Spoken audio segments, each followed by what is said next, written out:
17 members and associates of the Hells Angels are facing criminal charges in a violent attack. Federal agents allege the outlaws sold drugs, traded firearms, and engaged in insurance fraud and even tampered with government witnesses. We have learned there is cell phone video as well as surveillance video of evidence in this attack. The U.S. Attorney characterized today's raids as historic, the largest federal bust on organized criminal gang activity. Retaliation is common for crimes involving biker gangs. However, it could happen anywhere because of how interconnected gangs have become nationwide. The 3-year investigation resulted in 42 federal indictments on a variety of charges, including racketeering, money laundering, drugs, gambling, insurance fraud, and extortion. There's a bunch of bikers up here, and they're shooting guns and stuff. I need the police now. But on foot going towards 2nd Street. Okay, receive. Then you see a pack of Hells Angels going by, people are going to want to look. Next thing you know, cars. Because they're just staring at us and not paying attention to stop traffic. If you wanted to break the law on an everyday norm, you should have joined a street gang. That's what they're known for. That's what they do. You're not allowed to steal cars on my block. We steal those cars. I mean, it was so bad by us in Vegas. I was in the pool swimming, and the guys came back. Hey, Pee-wee, the cops are here. They want to talk to you. I said, well, go talk to them. Find out what they want. And they came back. They go, they want to talk to you. Typically, if you leave the club, if you haven't been in for 10 years, you're automatically out back. Got put out in 2006. Back in 2007, wound up going into Cannon. 2011. Came out of there. I had 4.5 years to walk off with zero support from that club. Welcome to this episode of Chatting with Stacks. I'm your host, Bill Stacks, and today I got a pre-recorded video for you guys. For some reason, they stopped my live, so you know the grind don't stop. I'm going to keep bringing you guys the content that you love. Make sure you tell a friend to tell a friend, tell your mother's brother, sister's friend about Chatting with Stacks, and tell them about the dopest motorcycle content on YouTube. Shout out to everybody out there that supports the show. I really appreciate your support. We're doing great. I couldn't be happier where we stand in this genre. But anyway, we're going to talk about what's been going on lately in the world of motorcycle clubs. There was a huge operation called Operation Mongolian Beef that had to do with the Mongols Motorcycle Club. And it says dozens of arrests after violent shootout between rival Florida biker gangs. They did a big sweep. I was the first one on YouTube to report on it. I reported on it before the news even hit about this situation. I had some, a source, we'll say, and I was able to break the story, and I appreciate everyone. Let's get into the story. New Smyrna Beach, nearly 4 months after a violent brawl between rival motorcycle gangs erupted into gunfire outside a gas station during Bike Week, authorities have arrested more than 28 people in a sweeping multi-agency operation dubbed Operation Mongolian Beef. The arrests tied to the alleged Bike Week shootout in March. And here's what we know. Authorities have arrested more than 28 individuals linked to a violent biker gang shootout that occurred March 8th outside a gas station in New Smyrna Beach during Bike Week. The confrontation involved the Mongols Motorcycle Club and the Warlocks Motorcycle Club that left 2 people shot. Law enforcement agencies launched Operation Mongolian Beef in response, executing over a dozen search warrants across several states. Charges including aggravated rioting, a second-degree felony. 3 suspects remain at large, and investigators have not revealed their identities. Officials have also not released detailed information about the weapons used, the condition of the 2 people that were shot, or whether any bystanders were injured. The full scope of the potential additional charges is also unclear as authorities continue to comb through surveillance footage and other evidence. The escalation on March 8th reportedly began when the Warlocks were spotted at a gas station and the Mongols arrived within 13 minutes, suggesting a coordinated retaliation. But if they're saying it's a coordinated retaliation, there must have been something that happened before that. Am I right? Because something ain't adding up. The math ain't math in here. So it says, I'll read it again. The escalation on March 8th reportedly began when warlocks were spotted at a gas station and Mongols arrived within 15 minutes, suggesting a coordinated retaliation. Bullets were flying. Innocent people and children were running. Busy day, the Volusia County Sheriff said. The incident and subsequent investigation spotlighted the growing concern about violent biker gangs during Bike Week, which draws tens of thousands of people to Florida each year. If you come down here and you show your ass, we're going to show you ours, Chitwood added. Insane. Can you imagine what it would be like to be filling up your car with gas or take your grandkids by the hand and walk them into a gas station and all of a sudden fighting starts happening and gunfire erupts? So here's a little bit about the backstory. The March brawl was not an isolated incident.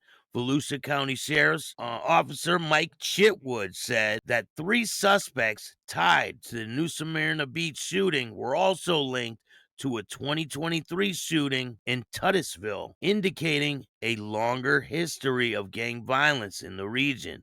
Authorities say the investigation is ongoing and additional charges may be forthcoming as they are reviewing surveillance footage. A wide-ranging operation involving the execution of 14 search warrants across multiple jurisdictions, including the Mongols clubhouse in Edgewater, residents in Volusia, Broward, Polk, and Palm Beach, and Miami-Dade County, as well as Chesterfield County in Virginia. Agencies involved in the crackdown, including the FBI field office in Jacksonville, Tampa, Miami, Richmond, Newark, Columbia, Charlottesville, and the U.S. Marshals, Homeland Security investigators, the FBI Safe Streets Task Force, the U.S. Attorney's Office for the Middle District of Florida, and more than a dozen sheriff's offices and police departments from across Florida, including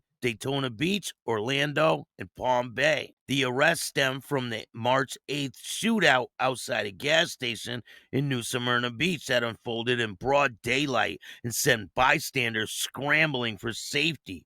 Officials say the confrontation involved rival motorcycle gangs, and it led to more than 28 people being charged with aggravated rioting, second-degree felony under Florida's law, punishable by up to 15 years in prison. And there's a lot of names here. I'm not going to name all the people, but we do have their mugshots, and I'm going to show you that. So these people range from the president all the way down. Most of them are members of the club, but I can't confirm if some of them maybe left or they're not members anymore.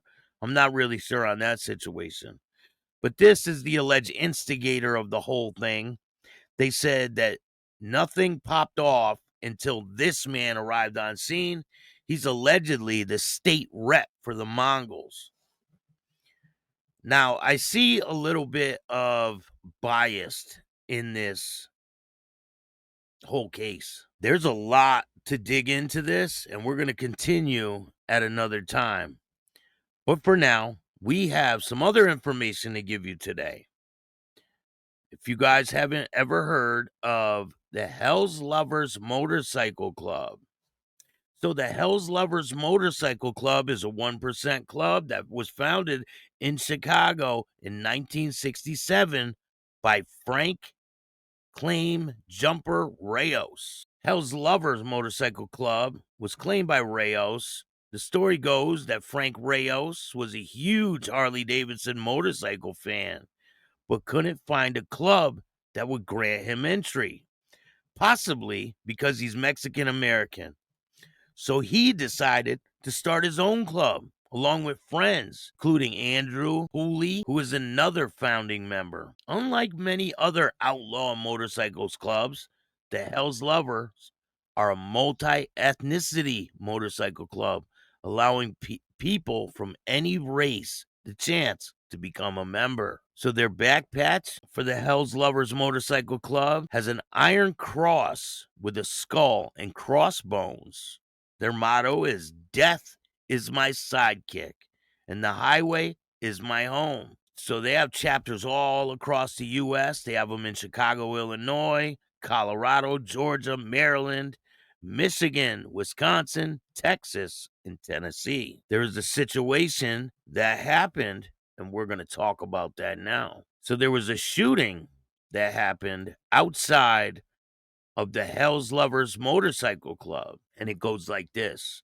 A man was found guilty for shooting and killing 2 men outside a Denver motorcycle club. In Denver, a jury has convicted a man who shot and killed 2 men outside of a motorcycle club in 2023. Sharon McPherson, 34, was convicted of all 8 counts he was facing, including 2 counts of first-degree murder after deliberation, 2 counts of first-degree murder with extreme indifference, 2 counts of attempted second-degree murder, attempted first-degree murder after deliberation, attempted first-degree murder with extreme indifference. On November 5th, 2023, McPherson shot and killed 43-year-old Michael David and a 39-year-old Joshua Batts in the early morning at the Hells Lovers Motorcycle Club in Northeast Denver. 3 other people were shot, but they survived. The 2 suspects, McPherson and Todd Washington, were also injured by gunfire, according to police. So this was a shootout. 3 people inside the club were also struck by gunfire. McPherson faces life in prison without the possibility of parole. He will be sentenced on August 11th. Washington has pleaded not guilty in the case against him, according to records. His next court appearance is set for July 7th. So this is a wild story, and we can dive deeper into this another time down the road. But there's other things to talk about today. The Pagans Motorcycle Club. This is coming to you from Drexel Hill, Pennsylvania. Verdict reached in pagan-related shooting at Delco Wawa. If you guys don't know, that's a gas station. I don't have them up here where I live, but that's a gas station. A jury has decided the fate of Delaware County man who was involved in what police say is a biker gang-related shooting, the west side of Wawa last year. Joseph Kreider, 48, of Drexel Hill, was charged with attempted murder, aggravated assault, recklessly endangering another person, and simple assault in connection with the March 3rd, 2024 shooting. On June 27th, a Delaware County court dismissed attempted murder charges as well as 4 other counts of reckless endangering another person and 8 counts of simple assault. The jury also found Kreider not guilty of possession of a weapon and 1 count of aggravated assault. Court records show a mistrial was declared on another aggravated assault due to a hung jury. Kreider's attorney told the News that the jury was unable to reach a unanimous verdict on that charge. Ridley Township Police said that the shooting occurred about 3:30 p.m. March 3rd, 2024 at a Wawa at 390 East Chester Pike in Riley. A man was shot when a fight outside a store escalated, police said. Officers who showed up to the area saw blood on the ground but did not find the victim. They later found him being treated at a hospital for a gunshot wound to the leg. Police said he would not provide any information to police when he was questioned about the shooting, but police said he and 3 others were assaulting the gunman. The person shot was one of 4 men who were attacking another man, allegedly Kreider, in the parking lot, police said. An investigation revealed all 3 parties involved were known to each other. and were either current or former members of the Pagans Motorcycle Club, which the FBI describes as an outlaw motorcycle club, police said. Witnesses and video accounts revealed a man later identified as Kreider drove to a Wawa, got out of his vehicle, then confronted and began fighting with another man in the parking lot. 3 other men who were talking with the man in the parking lot punched and kicked the man who arrived by vehicle. During the altercation, Kreider pulled out a gun and fired a single shot, striking the victim in the lower leg, police said. Everyone involved with the shooting fled the scene. Now I'm going to read an article from before when this all transpired. It says, did a colors grab spark a pagan's brawl? Upper Chichester, this is in Pennsylvania. An altercation pitted 3 men against 1. All 4 known members of the Pagans Motorcycle Club, according to police, who suspect the alleged aggressor wanted to take the 4th man's colors. According to police, who suspect an alleged aggressor wanted to take the 4th man's colors. The defendants, Joseph Kreider, 40, Byron Phillips, 48, Joseph Mahan, 44, are all charged with simple assault, conspiracy to commit simple assault, harassment. Kreider and Mahan are also charged with aggravated assault, while Phillips is charged with conspiracy to commit aggravated assault. Mahan is also charged with recklessly endangering another person, according to records. Though police did not know why the 3 men allegedly assaulted the 52-year-old victim, the Upper Chichester police detective said that we believe it was to remove his colors. Was there beef with him? We don't know. As the 3 began to assault the one pagan, the pagan being assaulted fired his legal firearm on his property and struck Phillips in the leg. Jones said Kreider ran off, according to authorities. Mahan tackled the victim to the ground and took his gun and began to strike him over the head with the firearm. While none of the defendants would talk to police, the entire incident on April 13th was captured on the victim's home surveillance system. Through the video, investigators were able to positively identify the suspects. Philip, we knew. The other 2 people were the only question marks, Jones said. After showing the images to other members of law enforcement familiar with the pagans, they were quickly able to identify them. Kreider was arrested at his home. Meanwhile, Mahan and Phillips both surrendered to police on these charges. Phillips surrendered after his release from the hospital. Phillips has an open leg wound from being shot. It was about 10:25 p.m. on April 13th that the Upper Chichester Police Department were dispatched to the 300 block of Lafayette Avenue for a report of a subject down who had been shot. Arriving officers found Philip in the street, and he was taken to a medical center for treatment. Video surveillance shows Philip, Mahan, and Kreider walking up to a tan shed in the driveway of the Lafayette Avenue residence. Philip is then observed entering the shed with the 2 other males followed behind him. A fight is then observed inside the shed.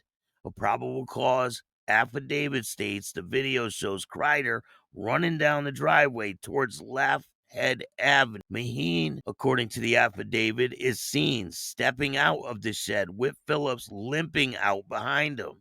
The video also shows the victim of the initial assault exiting the shed with the firearm in his hand. As the victim exited the shed, he is observed firing a round at Mahan, who is observed tackling the victim to the ground. The affidavit states Philip, Mahan then fight with the victim on the ground and eventually wrestle the firearm from the victim. Mahan then struck the victim in the head multiple times with the gun. The 52-year-old township resident has a permit to carry the firearm. No charges were filed against him, Initially, bail for both Maheen and Kreider was initially set for 10% of $250,000. Bail for Maheen was reduced to 10% of $100,000, which was posted on May 9th. Bail for Kreider was reduced to $25,000 cash, which was posted May 4th, according to records. Phillips is free on a $250,000 non-secure bail. Maheen, Kreider, and Phillips are listed for primary hearings May 23rd before a magistrate. This case happened years before this other incident happened at the Wawa. It shows you that all this drama, it just transpires over a lot of time. I wanted to bring you that case because it's pretty wild. But things are heating up this summer.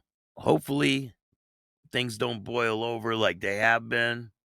You guys know the video of the Mongols stabbing the Hell's Angel. The video is on Patreon right now.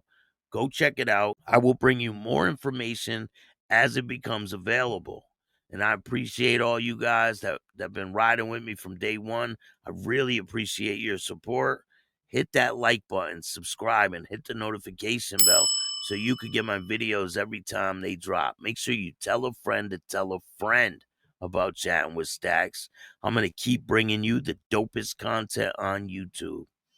Hope you guys have a great 4th of July, and I'll be seeing you soon. And if you don't like this show, you already know what to do. Start your own podcast. I appreciate all you guys, and remember, don't be a bitch.